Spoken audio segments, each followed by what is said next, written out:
What's going on, everyone? Welcome to the Awesemo.com NFL Strategy Show, Monday morning quarterback edition. Woo! Week 6 in the book.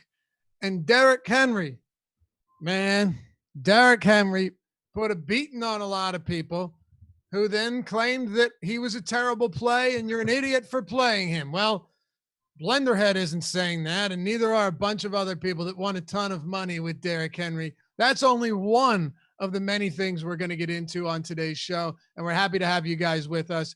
I'm Dave Loughran. Joining me, you know them, Josh Engleman on Twitter at Josh Engleman. Adam Scherer, follow him at Ship My Money DFS. Follow me at Laffy_D, LOUGHY_D. Adam, I'll start it off with you, and we're going to go through the process. Josh is working the controls today with Fantasy Cruncher, looking at lineup study and a bunch of other stuff to really break down what we had from week 6 and what we can apply for week 7. But the conversation on Twitter about Derrick Henry was really something else. So you actually went through to see how many people played him, how many people didn't. And we're talking about how many good, like professional players played him and how many didn't. And I don't know, you have the results. Yeah, so I went through and just looked at a few names. Petty Theft, 41%, Alex, 26%, Chipotle and Papa Gates, 0.7 and 2%, and then Ricky D, 23%. So I personally came in at 20%. Seemed like, most people were kind of just getting around the field. I don't know, the Twitter conversation just kind of summed up what Twitter is. Like, there's no nuance or anything. Like, Derrick Henry being a marginal play at his ownership turns into you're a fish if you played Derrick Henry. Like, I don't know. It was just bizarre. Yeah, it was kind of strange. It was kind of strange. And the thing about Josh that bothered me was not anybody wanting to fade Derrick Henry. Like, if you're fading Derrick Henry, you don't love the pass catching upside, or the lack of pass catching upside. I get that. But then to make the argument that he can't be played at 7,300 because he doesn't have pass catching upside, but then ignoring the fact that, his average touch count is 25 every week, and then saying, well, he did it in the fourth quarter, and ignoring the fact that games have 4 quarters for a reason, and chalk is chalk oftentimes because they can do that at any point in the game. It just doesn't add up to me, man. Well, I'm on team Papa Gates and Chipotle here, so I think you guys are all wrong. I agree. Everyone should have faded him, and we just got unlucky. Okay. How do you really feel? Closer to that than the opposite side. It's the only thing that I can hang my hat on to make myself not want to just bash myself over the face with my Yeti mug. It was brutal. Watching him break that run was awesome to see, and then I knew that I didn't have to open my phone again. Yeah, it was Derrick Henry eclipsing 200 yards and making himself the best play on the slate. But again, Adam, when it comes to good chalk and bad chalk, one of the more important things, and I'd love for you to touch on it here, you had mentioned before we did the show of the way that some people look at chalk and just like, okay, auto fade, or the fact that really there isn't that heavy of chalk in NFL to begin with. That's a process that can get you in a lot of trouble. Yeah, it just goes back to what we talk about a lot, that you're looking in the context of your lineup. You can't just decide in a vacuum someone's a bad play at their, because of their ownership. Like, it just means that you want to be aware of who they're in lineups with. In the case of Derrick Henry, I think that individually he was projected to be a little bit overowned in terms of his chance of success versus his ownership, but you have to get points somewhere in your lineup. And he was one of the top projected running backs in terms of points. If you're different at wide receiver or different at quarterback or all of the above or something, there's no reason why you would still be saying Derrick Henry's too popular, can't play him. Like, that makes no sense, and it's a terrible way to look at it. So I think that's really what it comes back to, is you can't just look at every player individually and say, oh, they're too popular, because a lot of the high-scoring players are going to be popular and are going to be slightly over-owned if you're just looking at their chances of success versus their ownership. Josh, I guess we can take a look here at some lineup study numbers, and we can pull up the $500,000 slant. Yesterday, let me tell you, that whole afternoon slate was unreal. I didn't have a ton of Mike Gesicki, but the fact that 2 tight ends scored for Miami and he didn't have a catch. At least he didn't have a catch last time I looked in the fourth quarter. Devonte Adams and Aaron Rodgers, one of the most heinous performances you're going to see from Rodgers ever, just across the board. Even the Sunday night game, Jared Goff with 3 of the worst quarters you'll ever see played too. So who knows? The level of parity in the NFL right now is crazy. Parity, not ODY. Just anything can happen. There's so much equality from week to week. And Josh, before we look at lineup study, I will say, I like your opinion. It makes things really tough when there is such an extreme level of equality week to week, where San Francisco gets blown out by Miami last week, and then comes into last night's game and trashes the Rams, who were 4-1. Yeah, I'm glad I played a lot of San Francisco 2 weeks ago. That was smart. I mean, it just feels fully random. Like Jimmy G got benched weeks ago. Great. Super necessary last night. I'm either a week early or a week behind, but I'm never the same week. That much I can tell you. I've got that is bad process. What'd you say? It's bad process to be a week early or a week late. Yeah, it's definitely not the same week. That much I can tell you. I've got the slant pulled up. Highest owned players: Mike Davis and Dolphins D. Sure. Mike Davis with the old 12.5. Dolphins D outscored. I hate the Dolphins D ownership. Like, to me, that's bad. Otherwise, everything else looks fine. Like, I don't think that it's really hard for me to think that a defense should be 28% owned. All the other ownership looks super normal to me. Yeah. And even the Dolphins, I agree with you. My first thought was, wow, there was a defense 28% owned. And I mean, I personally only had 14%, but it was just clearly like it worked in so many ways, because they were in a great spot playing the Jets. They were cheap and let you get in whatever you wanted. There weren't a ton of like really decent pivots around them in salary. Like probably the best was like the Giants for $300 more. Yeah. But yeah, it kind of just worked in a lot of different ways. So in that regard, the ownership makes sense. But that being said, like almost a third of the field rostering the same defense is still kind of crazy. Yeah. It's pretty absurd. And the lineup that was at the top here, Blender had taken it down. Very solid player. He wins with the Pittsburgh Steelers defense.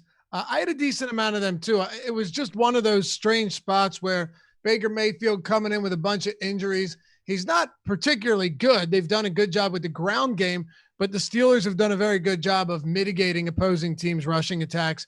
And it ended up, they had a pretty solid outing. But Josh, the winning defense here in the number one in the top lineup was 4.2% owned, and you see that a lot.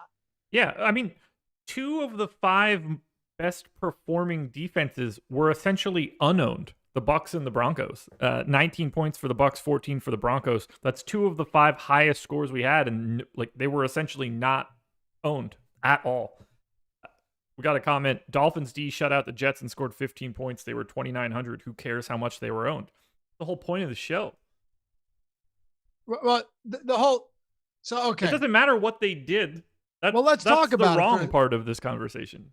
Let's talk about it for a second, because some people might not be familiar with defenses. I'll go to you, Alec, or Adam. As far as defenses go, the level of volatility is insane, because being able to predict defensive touchdowns or kickoff return, punt return touchdowns, and even to some extent just turnovers in general, it's so fluky. So why would a 30% owned defense, while it hit, and sometimes it does, what would be the reasons to get away from something like that other than what I've just talked about? Those are the reasons, but when you think about it again in the context of an entire lineup, but you can tie it into the Derrick Henry conversation, right? So Derrick Henry's 23% owned, and the running back position just has a lot less volatility than the defense position. So if you were, and obviously it's a simplistic example, but if you were just to pick one position to be different at on a relatively popular player, you would pick the one where there's more volatility and it's less projectable, which is defense. So that's why the ownership matters, and I, like I said at the beginning, I think that on this particular slate with this particular price point and team, their ownership deserved to be higher than most. Yeah, I played a lot of Dolphins. Would be. But when you're pushing 30%, that's still kind of ridiculous. Like you're talking about, in a 65,000 person tournament, like 20,000 people or 20,000 entries playing the same defense when we know the defenses are incredibly volatile. How much Miami defense do you think you get? I don't want to point it out like this, but after the fact, so it doesn't really matter. We projected 18.5. They were owned 28. If you knew that it was 28, you'd probably have 0 or close to it at that point, right?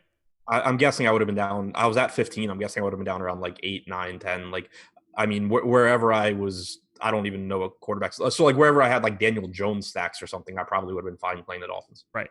You look at Blender, who won it. He had 1, 2, 3, 4, 5, 6, 7, 8, 9, 10, 16 defenses. And that was 77 lineups, not 150 lineups. That's, Josh, one way to go about it. He had 10% Dolphins, 12% Ravens, 9% Vikings, 8% Colts, 8% Patriots, 6% Panthers. And the reason people do that is obviously because you want to have exposure to a lot more defenses than just a couple, because it's so volatile. I mean, I think we should just get rid of defenses altogether. I don't know why we use it. I mean, another flex spot would be pretty awesome. Yeah, it would. But we do have defenses, and as a matter of fact, defense plays a pretty big role in whether or not you win contests. Which is wrong. It is wrong. But like you're right. But that shouldn't be like the linchpin shouldn't be the most random piece of the lineup. I agree. I mean, I absolutely hated when FanDuel had the kicker, and it's not so long ago that they got rid of that. The kicker position, when I would see someone win tournaments, I remember I had a couple weeks where I just had phenomenal. This is back a while ago, right? Where I'd have phenomenal spots, and I'm like top 40, top 30, and everyone ahead of me has the same kicker who scores 23 fantasy points. Like, you can't predict that stuff. And then people will be like, well, yeah, you can. You take a team that's really good in between the 20s. They're not great inside the red zone, and they've got a kicker with a great leg. All right, pal. Good luck predicting that every single week. It just made it so much less fun, too. Like yesterday, for example, you would have been drawing dead if you didn't have Brandon McManus from the Broncos. Like, right. Great point. It ruined it. And defenses, at least to a lesser extent, normally you're not going to have defenses that like you have to have. But yeah, like yesterday, it would have just been a brutal experience. Like, oh, I have Julio Jones and Justin Jefferson, but I don't have the Broncos kicker, so I can't win. Right, exactly. Hey, by the way, guys, if you haven't subscribed to the channel yet, go ahead, hit that subscribe button. It's the red one. It'll turn gray afterwards. Maybe it won't for you. I don't know. I've got my YouTube in night mode now, Josh. It looks pretty sleek, pretty cool on the phone, on the desktop. I dig it, man. I go night mode across the board, but hit that subscribe button and the notification bell as well. And hey, hit the thumbs up too. Like Josh said, we're moving on to the subscribe, right? But we appreciate when you like these videos. And if you don't like them, hit the thumbs down twice. You can hit it twice, okay? Let's move a little bit further here and talk about some of the highest exposed guys that ended up being. You know what? No, we'll go to our chalk and our bust report in a little bit, Josh. But among the top lineups, right? Usually you'll pull like the top 1%, the top 0.1%. Who did you need to have? Derrick Henry and Julio Jones, of course, being two of those. Was there anybody else that just seemed to work into these builds that was in a ton of those spots? Yeah. Do you want me to just filter my lineups and sort it inversely? Because I could tell you exactly who you need. Whatever works for you. That'll get you there pretty quickly. All right. So less than top 1%. Derrick Henry in 80% of the top 1% lineups. Justin Jefferson 71%. Then Julio and Dolphins D both in the 50s. After that, you'd take a step down to Trey Burton 38%. Glad I called him out on the show. That got me nowhere. Glad I used A.J. Brown as my 100 yards and a touchdown pick. That didn't win, but he still scored twice. It's so bad. And a couple of my single entry lineups, I went in and I was making some of them by hand, and I had Trey Burton in there, and then ended up going with Irv Smith instead. And like, was it an absolute killer? I don't know. Burton had 21.9 at 3,100. Irv Smith at 11.5 at 2,500. It's not great at all. And it's probably not worth the $600. But, you look at the top lineup, Adam. T. Higgins was in it. Big game Julio, Trey Burton, Steelers, Justin Jefferson, who's now had 2 monster games this season. Brandon Cooks with another big game. Mike Davis, 21 looks in this one, but only 12.5 fantasy points. Derrick Henry and Matt Ryan. You said before we started the show that you really liked this lineup. Yeah, I love the lineup because it almost looks like a lineup that he would have built by hand. I don't know if he just is much more efficient with optimizers than I am, or if this lineup just, kind of came together that way. But like every piece of this lineup either correlates with another piece or leverages against a popular piece. Like Justin Jefferson going off. If Justin Jefferson goes off, there's a good chance that Madison has a bad game, and he didn't have Madison. So you have that. Brandon Cooks correlated with Henry. You had T. Higgins was, I think, just a good play and correlated with Trey Burton. Julio Jones correlated with Jefferson and Ryan, obviously. The only piece in here that was kind of on an island was Mike Davis, who was just one of the most popular play on the slate. So it just, I thought, was a really good lineup in terms of construction, as well as obviously having the right players. Just everything, a lot of positive correlation within the lineup and a lot of negative correlation with chalk pieces that he didn't play. All right. So if you're looking at all of the top lineups, Josh, you already talked about a lot of the guys that needed to be in it. What players were in these lineups what players were the highest owned that you didn't want to have? Who do we have that was just the chalk busts? Usually every week there's a few of them. Now, a lot of chalk did go off this week for sure, but are there any players that really stand out as, man, I wish I didn't have them in my lineup, along with 20+% of other people? Now we can just look at my regular ownerships. But Madison was about as bad as it gets. 4 fantasy points. He's the 3rd most owned player in the slant. That didn't go well. After that, there wasn't anybody that was like really, really bad. Everybody else was functional, I guess. Like Mike Davis was bad at 28% ownership. He only put up 12.5, but in comparison to Madison, it's a very different experience. Yeah. It's still, look, that's a letdown. Madison's a letdown. David Montgomery's a letdown. Thielen, Gaskin. Kenny Golladay got to 17.5. He didn't actually have. I kept remembering chat saying that Kenny Golladay had 0. That was just because FanDuel refuses to have actual live scoring. Yes. Golladay didn't score for like the first quarter plus. Right. Well, he had 0 in like the 4th quarter of the Lions game on FanDuel because it's 1964 there. Yeah. Well, all of my lineups are still frozen with. Oh no, you know what? It looks like they finally updated. This morning they still had like 9 and 10 quarters to go in a bunch of these. So who knows what the hell to think anymore? I don't know. But I don't know. It's funny, Josh, because when you look at somebody like Mike Davis, he got a lot of opportunities. He was very high owned. He only finished with 12.5 fantasy points, but he's in the winning lineup. And at 6,800, a lot of times you don't see something like that happen. But I guess just having the perfect build around that can make it work. And that's what happened. He had 3 targets. Yeah. He had 18 carries, though. Right. Like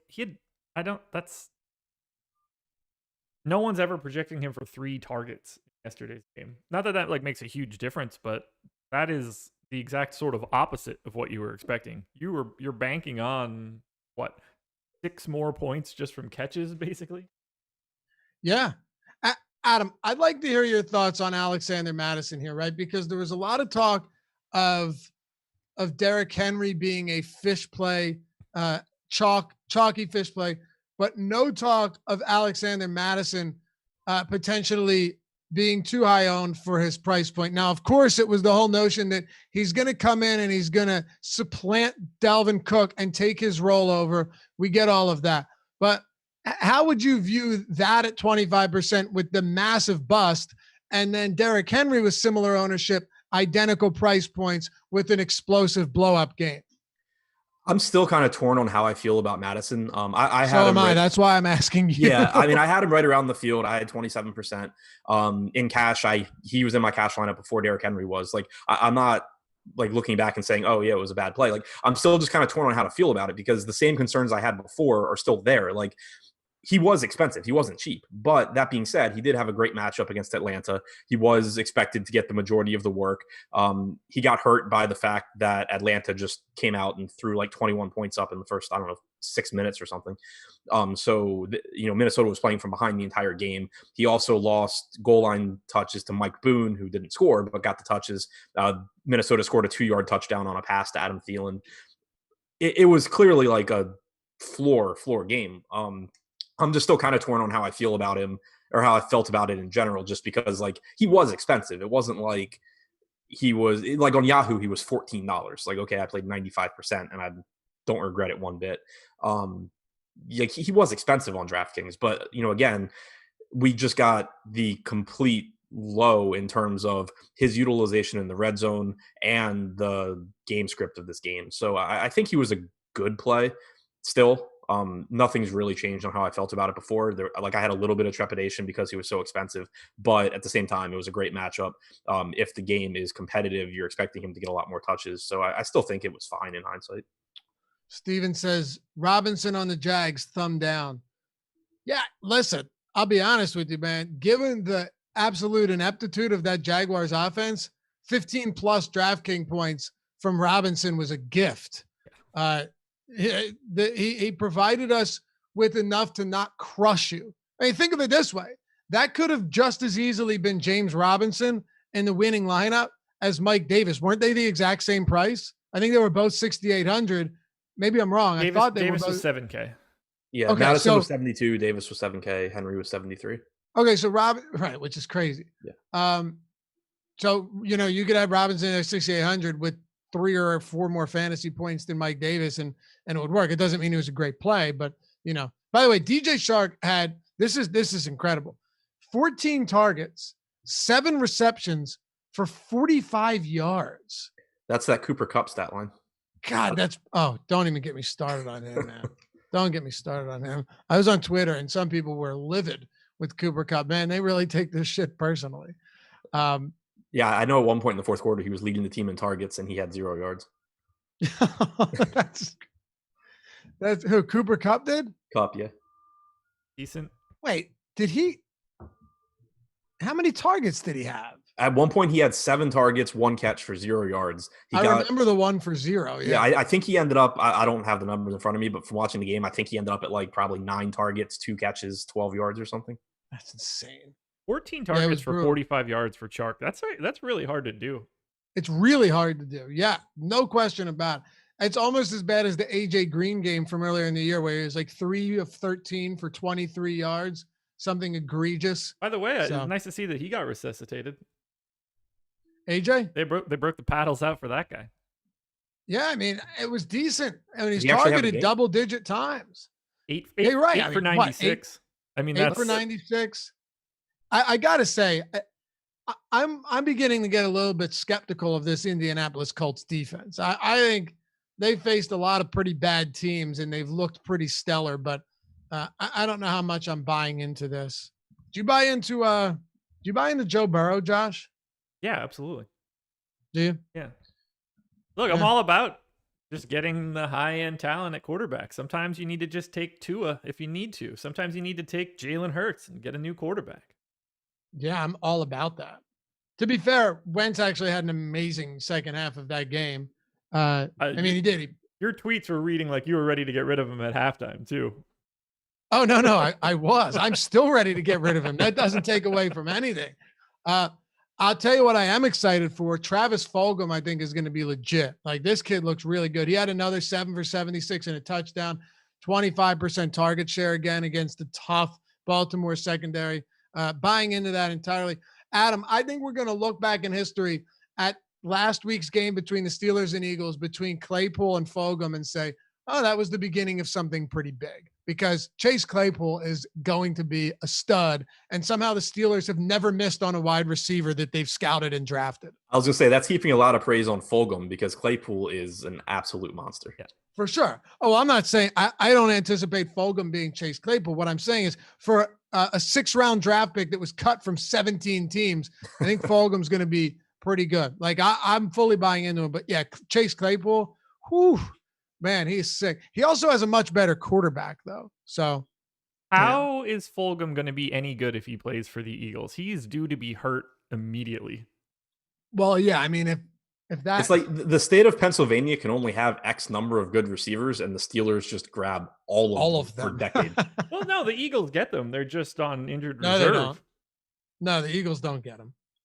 They don't. The Eagles haven't had a good receiver since the one was doing push-ups in his driveway shirtless.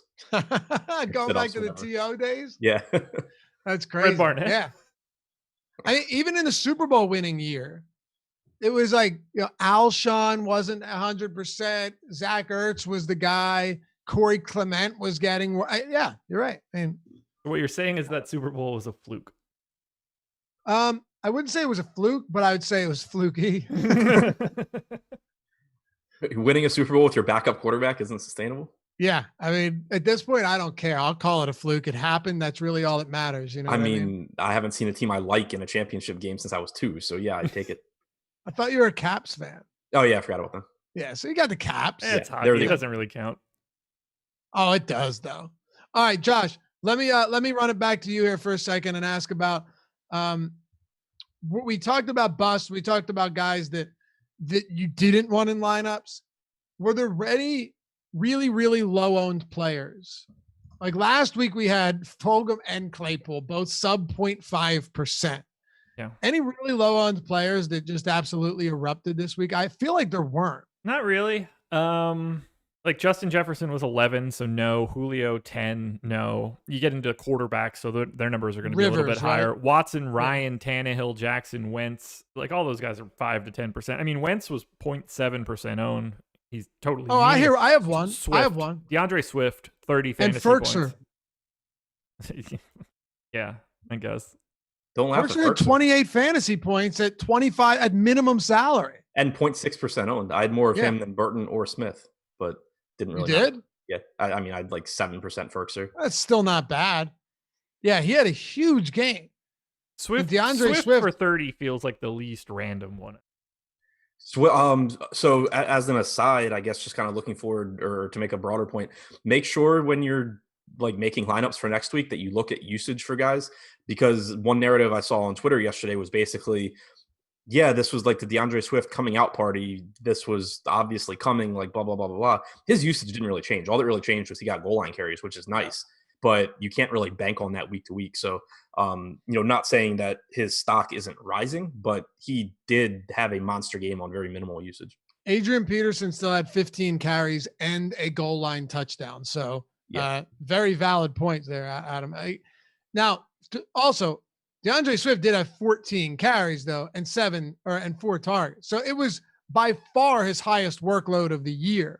But Adrian Peterson also saw a lot. Now, do I think we're going to start seeing the tides turn a little bit in Detroit and Swift get worked in more?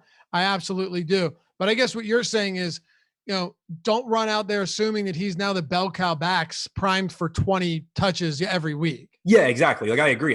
Logically it makes sense that he's going to get more work going forward. And this was probably the start of that. But I think that there's a tendency, especially when you're talking about, an early draft pick that everyone wants to see succeed, and then you see him have this big game, there's a tendency for like confirmation bias to be like, yeah, see, it's happening. And you kind of overlook that step in the middle where it's like, he had a really efficient game and there's still going to be risk. If he's utilized the same way he was this week, he's still going to have plenty of bad games because he didn't get a ton of opportunity. I do think it's trending in the right direction. It's just kind of, pay attention to make sure, and it's the case for everybody, make sure you're paying attention to actually what goes into them having a big game, and you don't kind of lose sight of that and get caught up in like the narrative of, oh, DeAndre Swift's finally happening.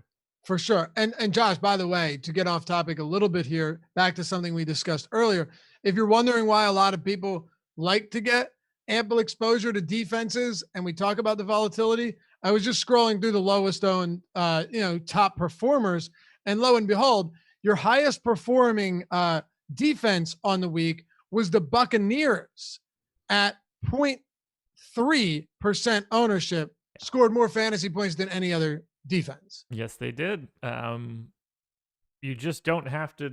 I can't imagine wanting to play like a 28% owned defense with any sort of regularity. That's just craziness to me. It still depends on who else you're playing, obviously. Like, sure. Well, like if you're, I don't know if that's totally true at defense, but I know what you're like. It's not true. Yeah, I mean, like if I'm hand building a lineup yesterday and I have, so I'm actually choosing like what defense is in that one lineup, and I don't have a particular example in mind, but it's something that I know if my stat goes off, I'm in like the top 1%. Yeah. I'm probably just playing the defense that I think's in the best spot. Yeah, right. Yeah, that's 100% agree with you there. Like if it's between the Dolphins at 2,900 and it's between if it's just a team that was facing a really good, like, and the Eagles at 2,800, you're going with the Dolphins there. Right. And also, but also like the flip side of that, and it goes back to the volatility, you can use defenses effectively to leverage too. Like one thing that I think people look at way too much with defenses is they look at it in terms of preventing points, which it gets you points, but you really get points off of touchdowns. Yeah, so exactly. Taking a risk on a cheap defense that's facing a team that's going to throw a lot, even if it's a team that's probably going to put up points, is a good way to be contrarian in tournaments because those defenses are normally low owned. The Bucs, for example, that you guys mentioned, but you can also use them to leverage, like because there is so much volatility. If a bunch of people are playing the Packers, going to the cheap defense that's going to be playing against Aaron Rodgers throwing 40 passes does give you upside, even if it's not going to be realized all that often. That's obviously an extreme example since nobody saw that game going how it did. But, embracing the volatility of defenses is one way to get leverage against the field in tournaments and pay attention to defenses that are going to be playing against teams that pass a lot because it increases their ceiling. It does. And like you said, hand building a lineup, in one spot, there's definitely decisions that you're going to make where you just don't want to go. You don't want, I think what you were ultimately saying is you don't want the Eagles you don't want your defense to be the reason that you lost that tournament because your stack went off and you went insane with a hand build and a single entry with a team that was, double digit dog. Right. Yeah. Like I don't, off the top of my head, I don't know what teams were like super low owned yesterday. I'm assuming the Eagles would be one with a 30-point total against them and right. 10.5 so like 7. So let's say yesterday you stacked the Browns and Steelers game. So you had like, Mayfield, Beckham, Landry, and brought it back with like, Claypool or something. It doesn't, if that stat goes off, you're at the top of tournaments anyway. I wouldn't be looking to get away from the Dolphins in that case. Right. I got a point for this. Dolphins ownership 28% in the slant, 23% for the 150 maxers. So that's exactly what you would expect to me in that case. A defense gets disproportionately owned in the aggregate. The 150 maxers bring that sort of back to neutral a bit. Yeah, like looking across the people that I had pulled up, Petty Theft had 20%. I had 15%. Alex had 28. Chipotle Brothers had 34 and 41. Ricky D had 13. So, I mean, yeah, you pretty much saw everyone play them. It was just, some of us pulled it down a little bit. And everybody plays them less, I would expect, if we estimate their ownership slightly higher. That's possibly true. Marcos actually asked a question. He put a laughing emoji, so I don't know if he was serious, but he said, wait, so people don't pick defense to save salary on other positions? No, you absolutely should. Yeah, exactly. You should. It doesn't mean though that's the be all and end all. Like it doesn't mean that you only play cheap defenses every week. And it's another spot to pay. Yeah, because obviously it's slate dependent. It's another spot to pay attention to. I think it was 1 or 2 weeks ago when Baltimore played Cincinnati. They were actually one of my highest owned plays because they were expensive. They were like 4% owned, but I didn't have any trouble finding finding value I liked at other positions. And so I just jammed in a bunch of Baltimore in a spot where I thought they could get a lot of sacks and they'd be playing a quarterback that was going to throw a ton. And so, paying up for defense can be a way to be contrarian, but you don't want to do it at the expense of upside at other positions. You need it to be a slate where you have value at running back and wide receiver. For sure. And ultimately, Josh, the chalk at a lot of positions went off this week, and sometimes that happens. Yeah. But let's actually end on this. I'll ask both of you guys because I think this is applicable not just for football, but for other sports as well. Baseball is a little bit different, especially given that chalk at a hitter position, they all get 4 or around 4 opportunities, and the best baseball players still fail like 70% of the time. That common saying, whatever it is. But as far as like chalk goes, is there a balance that you try to find when it comes to coming in around the field, well above the field on chalk, coming in way under the field on chalky plays? Because as you mentioned, it may have been before the show that chalk in football isn't like chalk in many other sports. It's a lot more, it's tamped down from other sports. So your thoughts on approaching chalk with people saying, fish play, this, that, great play, bad play, should have been higher owned, should have been lower owned, etc. I mean, I just basically, nobody is generally speaking chalk. Mike Davis at 28% ownership is not a particularly high number. It's sort of like golf. These guys get into the highest owned of anyone? He was. Yeah. Okay. On days where you have, was it week 1 or week 2, Boston Scott gets to 40 or 50 because these guys get a different role and a lower price. That is actual chalk.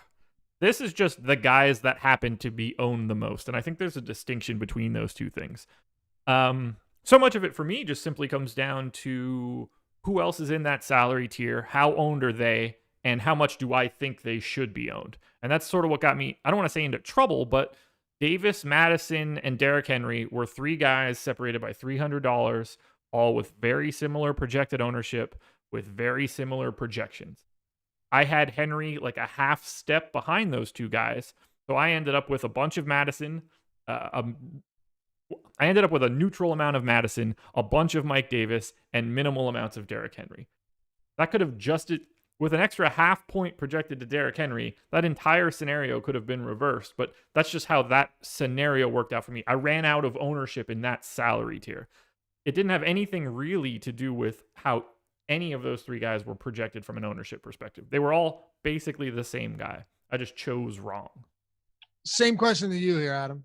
Yeah, I think there's 2 pieces when you look at chalk, and everyone just talks about the ownership number. The other just as important piece is chance of success, and that formula is really how you determine where you should end up on them. If someone is 60% owned, but somehow has a 90% chance of succeeding, then they're too low owned, even though they're 60%. So you really have to evaluate both sides of that. And I think on yesterday's slate, for example, Madison and Davis and Henry were more or less owned where they should be, maybe a little bit over owned. And I think, for me, that's why I ended up basically right around the field on all 3 of those guys. There were plenty of lower owned guys that I thought had a better chance of success than their ownership. Devonte Freeman being one that I got up to a lot of, but it really just depends their chances of success versus the other players at their price point and at their position. In determining how you want to approach it. There's so much talk about just looking about ownership and chalk, and it's only half the equation, and it leads you to some really bad conclusions, I think. Yeah, for sure. Great analysis, fellas. You see the lineup study, by the way, on the screen. Josh and the 3 of us have scrolled through it every week here on the Monday Morning Strategy Show. You can get that add-on at awesemo.com. So if you do decide to sign up, you want to join us over at awesemo.com/join, by the way, be sure to decide and check out whether or not you want to get the Fantasy Cruncher add-on. It's not just a lineup study like this, but amazing optimizer. There's so much you can do with it. They're always adding new features for all of these sports. It's the best one out there for sure. But we've got all sports, all content, projections, ownership, you name it. You guys that have been with us for a while already know this, but Alex Baker, #1 ranked DFS player in the world. These are his ownership projections, his top stack tools, his projections, his top player tools, all of that stuff on the site so that we all have the privilege of using that as well. And hopefully winning some money in the process. You could check out the Hall of Fame page too on Twitter and some of the testimonials. We've had a lot of huge wins here with Awesemo subs, and we'd love to have you come join us. So whether it's just a weekly express pass for $3.95 a week, where you get all our showdown content now as well, all of our premium showdown content, ownership projections, top player tool, you name it, or you want to go with a single sport, NFL weekly, NFL monthly, or you just want to do the whole thing, right? You can do annual, of course, as well. But you want to do everything from MMA to NASCAR, PGA, football, basketball, hockey, League of Legends. You love playing DFS. You want to get in on everything possible. Check out the Awesemo Plus Platinum, where we have literally any contest out there. We've got content for it if they have contests for it. So go to awesemo.com/join. Check that out today, and be sure to join our premium Slack chat when you do, so you can talk DFS, sports, betting, you name it, around the clock with a pretty cool community. And Josh, we're not asking for likes anymore. No, we want subs, man. Likes are so 2019. All right, that'll do it for us. Thanks for hanging out, guys. And hey, hit us up on Twitter at ShipMyMoneyDFS, at Josh Engleman, and at Laffy_D. And hey, if you like the content, tell your friends about it. Tell them to check out the Awesemo channel.